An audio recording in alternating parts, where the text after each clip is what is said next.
Ko mag-iihaw ako ng manok sa kawali. Yan po. Bale, yung pong manok ay naginiwaan ko para pumasok po dyan ang lasa.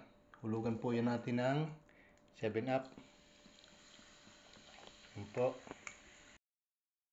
Konti pong toyo. Yan. Ketchup po. Konti din laang. Yan. Konti din po yung oyster. Soy sauce. Yan. Paminta po. Yan. Bawang po at sibuyas. Yan. Hindi po natin ng konting asin. Yan.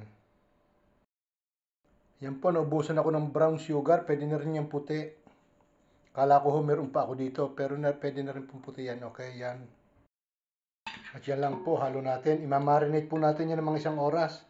Bago po natin iihaw sa kawali. Yan po. Yan.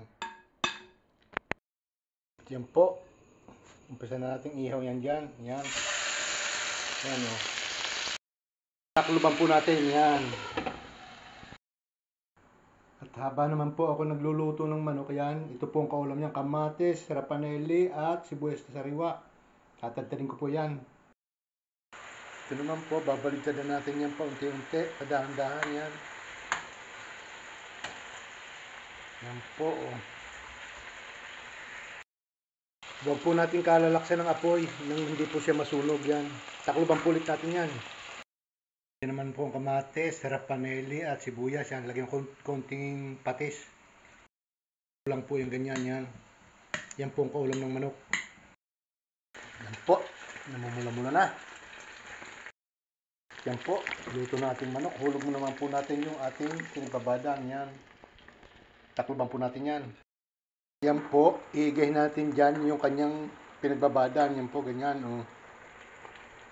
Yan po. Yan po. Luto na po ito. Hahanguin ko na po yan. Okay, napakasarap po nito. Oh. Olay. Ito na po ang aking inihaw ng manok sa kawali. Yan po. Lagyan po natin lang siya ng sibuyas na sariwa. Napakaganda po niyan. Okay. Yan po ang kaulam. Kamatis, rapanelli. Okay. Thank you po for watching. God bless.